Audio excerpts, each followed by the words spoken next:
back to Local Decision. Thank you for joining us. I'm Rusty Ray. We are joined now by Circle Pines Mayor Dave Bartholomay, running unopposed once again for re-election. Dave, good to see you. Thanks a lot. Glad to be here. All right, now look, we only have all day, so we're just going to get down to a couple things here. Brass tacks, right away. I love it. Go. We know that it's been an exciting time. The census was a big deal for Circle Pines, and I live close enough I can see the light up in the sky for Census Man. When you need him to come to the rescue, you can see it. But Dean did a great thing. Yeah. Dean Goldberg, you know, it's funny because there's an old saying about everybody having 15 minutes of fame, and I try not to tease Dean too much that was his 15 minutes of fame right there, and he just did a great job. We think about it helping Circle Pines, which it did, but he also was all across the state with that kind of gig, you know, and it was a lot of fun. I mean, how do you be a serious person and then still have that fun side where you're dressed up in a cape? I think that was the kind of the balance he did really well. Well, he was able to impart that it was serious stakes. I mean, it's fun to talk and to dress up, but it meant a lot for Circle Pines. Yeah, it did. You know, it's both for us staying as far as 5,000 people, you get state aid for roads.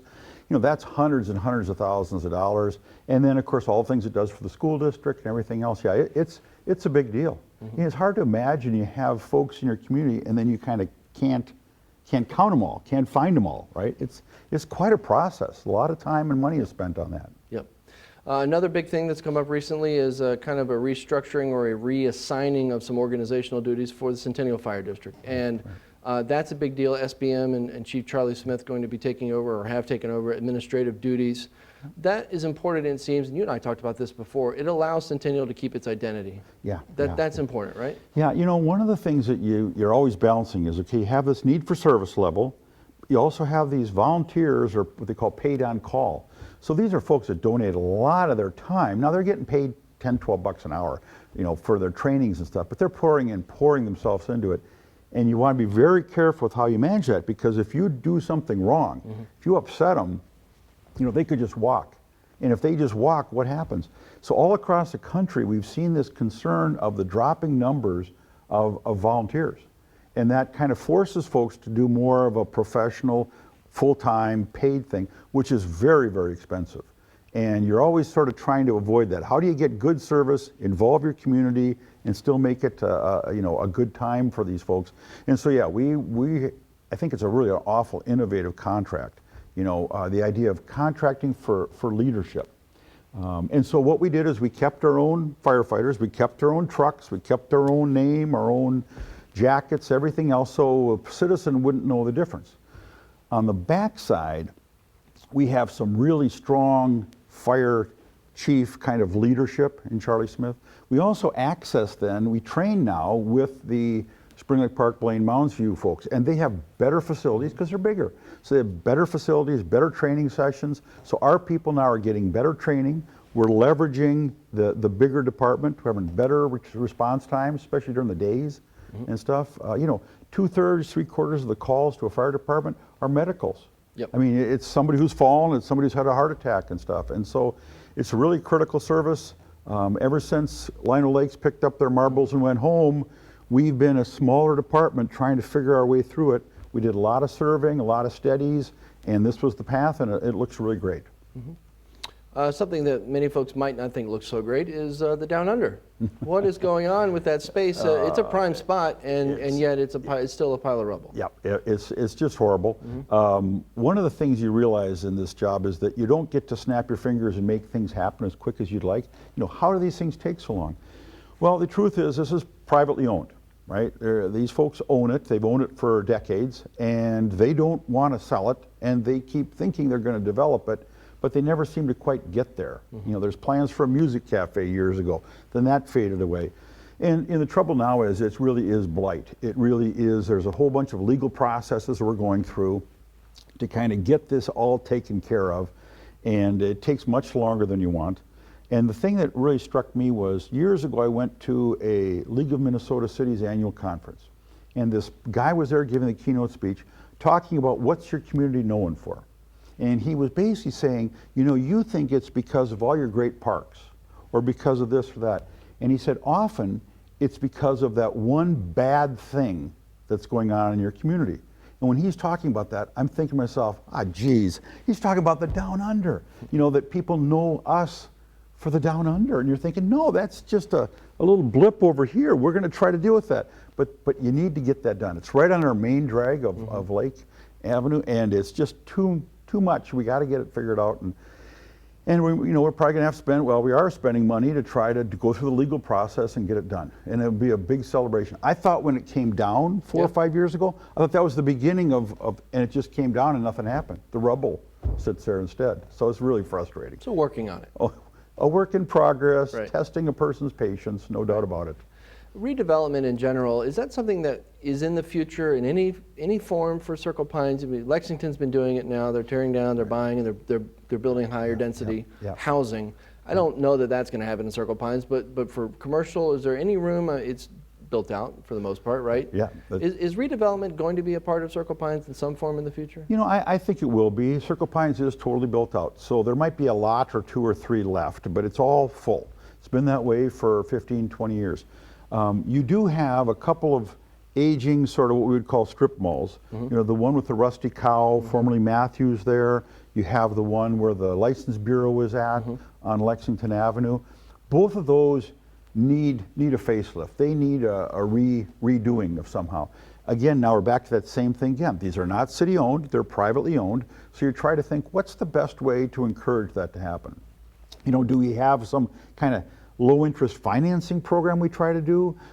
Do we ask them to do more? How do you make that happen? And so that's the struggle we're in right now. Both of those properties, they're fine, they're more or less full, and they have a lot of small businesses. And the question is, how do you redevelop, improve them, make them look better without raising the costs so that you drive out these small businesses? That's what happened over in Lexington with the Lovell building, the former school building, a lot of small businesses in there. And then the city decided, that building was in tough shape, so they decided to take that building down. Now they owned that building, and so that made it a little easier. When you don't own it, it's tough. You really have to find that public-private partnership, and it can be tough. But yeah, that's really probably the bigger opportunities of just kind of freshening things up a bit. What about the county coming through now and talking about extending the Rice Creek Trail there behind that Golden Lake neighborhood and starting work on completing that paved and probably mostly boardwalk at that point? Right. Yeah. That's something you've been talking about. That's something that the city really was looking forward to. Yeah. Why is that so important? Well, it's a missing link. You go on these trails, you can go from Minneapolis to kind of Duluth a couple ways, but in this one way, that is a chunk that's missing. And so it's really a couple of interesting things. One, people want recreation. They want to get on bikes. They want to go walk, and that's a big amenity nowadays. So you want that. Secondly, it's a statewide or a regional thing. So the state gave $500,000 to the county to kind of plan it out, to figure out how much it would cost. Like you say, it's through a lot of wetlands kind of things, and which means boardwalks, and expensive. So it'll cost millions of dollars to build. It will be great because it kind of ties our community to the other areas. The thing I think is also interesting about that is if and when that trail happens, and maybe it's 3, 4, 5 years, but that's going right through a lot of Native American areas back there. And that's going to be a very interesting sort of challenge and opportunity. We have a school right there by it, Golden Lake Elementary School, and I have a dream that when this kind of starts to roll, this trail construction, that the students can be kind of keeping an eye on this too and learning as they run across a lot of arrowheads and other things that are going on back there and start to learn the history of the area. I mean, Native Americans were here for a long time before Circle Pines became a city in 1950. And so we should embrace that. We should find a way to tie that all together, have it be a great learning experience. Also have some other projects that are coming up, I think maybe next summer. We've got some street reconstruction, which is a natural course of things, and also some canal or ditch work that's not necessarily the city work, but it's right in the middle of everybody. So getting that information from the watershed and from, is it the state also helping with that? Yep, they're helping with that too. And so this is going to be right in that same area in the northeast corner towards Fleet Farm and that kind of corner of the cities where it's going to happen. The street project is the last of the 15, 20-year plan. We started looking into it in 2005 and 6. We put a plan together that we could afford and that would make every street, basically every street with water, sewer lines, gas pipelines, all these kind of things, get it all done right the first time, put a lot of work into it. So we did projects in 8, 10, 12, 14, 16, 18, 20, and 22 will be the last one. And so that's real exciting. I got to tell you, that's a main reason for me to keep running. I started that street project. I want to see it finished. It's something that everybody agrees on. I mean, you get caught in these liberal, conservative kind of things of who wants this or that. Everybody likes, making sure the streets are good and the water and sewer lines aren't falling apart and stuff. So that's been very successful. And this next summer, that same area that gets that done is also having the Rice Creek ditch, 5362, and Right. it needs to be dug out, needs to be cleaned out. That's kind of a natural thing that happens. Hasn't been done for many, many, many years. It's way overdue. So that'll come through their backyards while the street's getting done in their front yards. It's a little bit tricky. It's going to be a little tough for some of those folks up there. But like we tell everybody that has a summer street project, it's messy, it's loud, it's noisy and dusty, but it gets finished and you love it and it looks great. So yeah, it's a big part. When we get done with that stuff, both the ditch, the things we've done with the iron and hand sand filter at the lake, all the street reconstruction, a lot of our infrastructure is going to be in pretty good shape with one exception. And that is? That is parks and trails. And so we haven't talked about a lot yet, but the city is starting to look at, and the council is interested in an idea that I put forward a month or two ago, of looking at potentially doing some bonding to collect some money to go and upgrade some of our parks. If you take a look at the buildings, for example, at Carl Eck or at Inner Park or at Baldwin, they're in pretty tough shape. They're very old. We need to get those up to speed. And when you look at our financing and our plans over the next 10, 20 years, you just can't get there. And we sit at this time where interest rates are at all-time lows.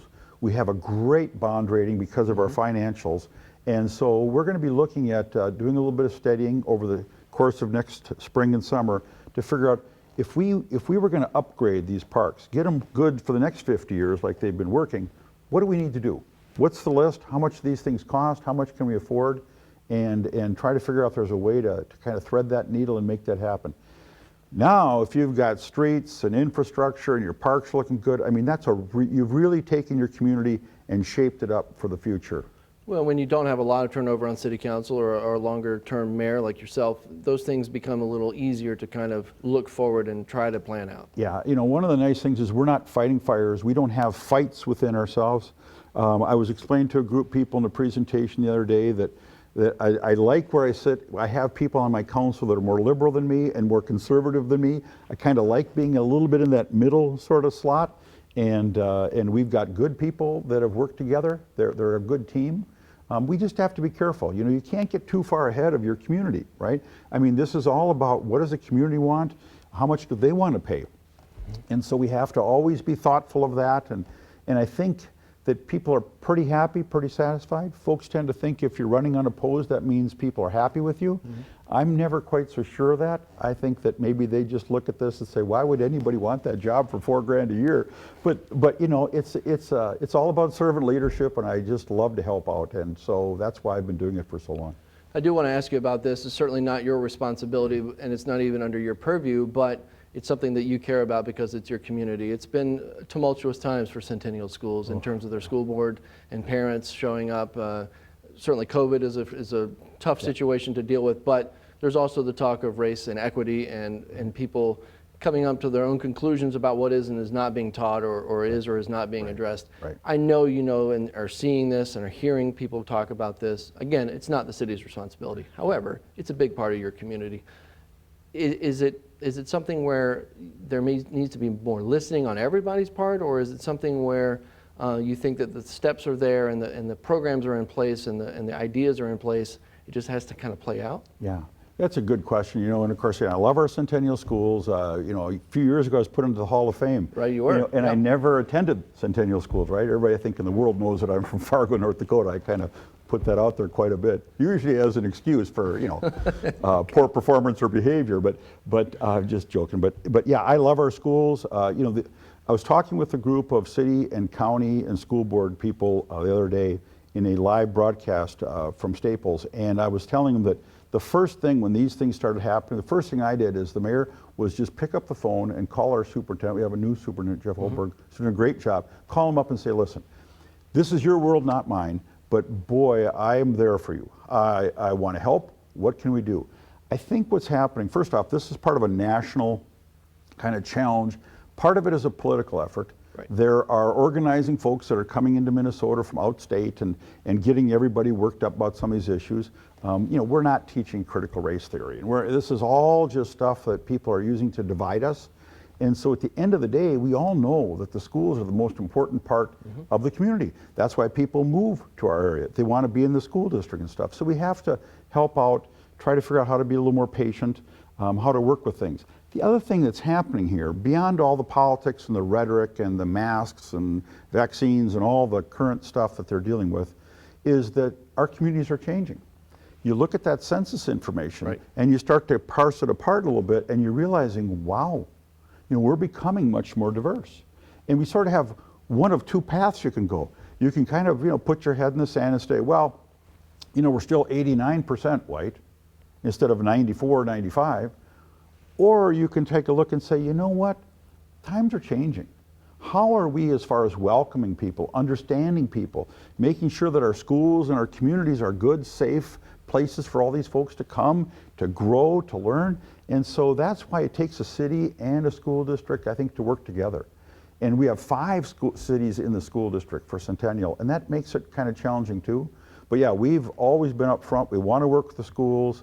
We had some people come to our city council saying, hey, the school district won't require masks, could you do it? Right. Well, first off, that's really a school board issue, and I think they're doing a great job. And the 3-2 split you saw on that issue, that reflects the community. We are an area in transition. People, the makeup is changing demographically. Things are starting to change around us, and we have to be a little flexible and try to understand what's going on, what's happening here, and not get played and not get pushed into these positions. So yeah, we're going to keep working with the school district. We're going to keep trying to help them. They're doing a great job. All this stuff distracts from the wonderful work the teachers are doing in those classrooms. And that ought to be the focus. And so they're really in a tough spot. School boards have never really been viewed as very political. Maybe the legislature is, maybe some cities and stuff, but schools didn't have that. Now it's landed right in their step. And we've got to make sure those folks, the school board members and all the staff knows that we support them. They understand, they have tough decisions to make. They've got a lot of good information to parse through.